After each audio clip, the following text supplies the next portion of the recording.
Srila Prabhupada says, even when he fights with demons and kills demons, he is still smiling.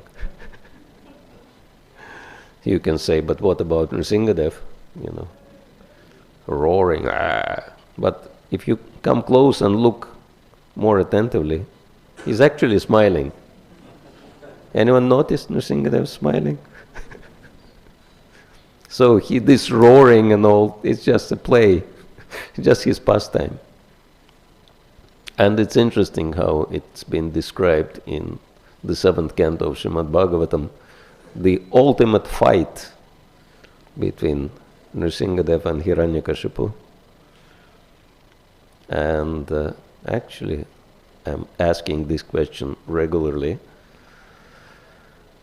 and very few devotees can tell what was the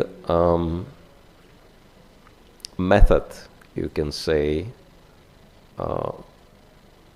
very unusual method, how Nrsimhadev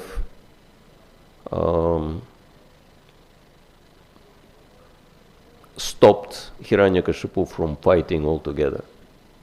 At some point, Hiranyakashipu was very determined and was, kept charging at Nrsimhadev. But at some point he couldn't do that.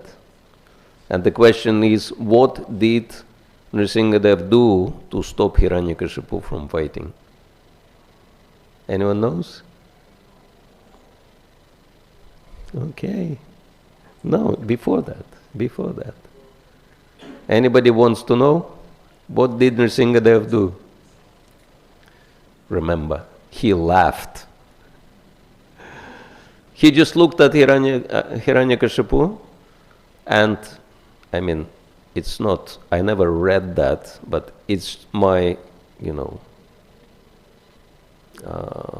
suspicion, you can say, that for Hiranyakashipu, of course, it was question of life and death. But for Nrsimhadev, it was just, entertainment to fight with this guy.